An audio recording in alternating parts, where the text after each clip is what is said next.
అరికట్టాలి private hospital దోపిడీని, అరికట్టాలి ప్రైవేట్ హాస్పిటల్ దోపిడీని, బలోపేతం చేయాలి ప్రభుత్వ హాస్పిటల్స్ ను, బలోపేతం చేయాలి ప్రభుత్వ హాస్పిటల్స్ ను, బలోపేతం చేయాలి ప్రభుత్వ హాస్పిటల్స్ ను, భర్తీ చేయాలి ఖాళీగా ఉన్న వైద్య సిబ్బంది పోస్టులను, భర్తీ చేయాలి ప్రభుత్వ హాస్పిటల్ ఖాళీగా ఉన్న వైద్య సిబ్బంది పోస్టులను, పరిష్కరించాలి వైద్య సమస్యలను, పరిష్కరించాలి వైద్య సమస్యలను, అరికట్టాలి మాఫియా ముఠాను, అరికట్టాలి మెడికల్ మాఫియా ముఠాను, సమస్యలను,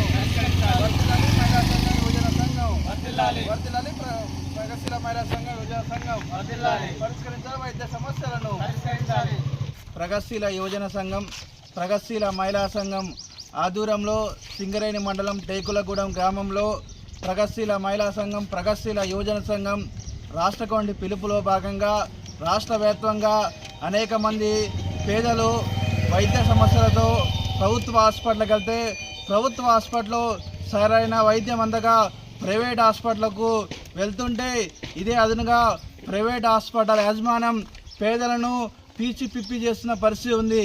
ఒకేళ్ళి మందుల పేరుతోని టెస్టుల పేరుతోని ఆపరేషన్ల పేరుతోని పేద మధ్యతరగతి ప్రజలను ప్రైవేట్ హాస్పిటల్స్ దోపిడీ చేస్తున్న పరిస్థితి ఉంది.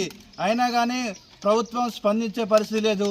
ప్రభుత్వ హాస్పిటల్ను బాగు చేసి వాటిని బలోపేతం చేసి పేదలందరికీ మెరుగైన వైద్య సేవలు అందించాలని చెప్పేసి మేము డిమాండ్ చేస్తున్నాము.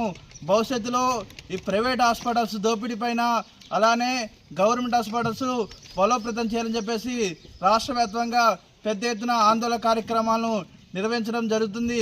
ప్రభుత్వం ఇకనైనా స్పందించి పేద మధ్యతరగతి ప్రజలకు ప్రభుత్వం వైద్యం అందించే విధంగా ప్రభుత్వం పూనుకోవాలని చెప్పేసి ఈ సందర్భంగా ప్రభుత్వాన్ని కోరుతున్నాం.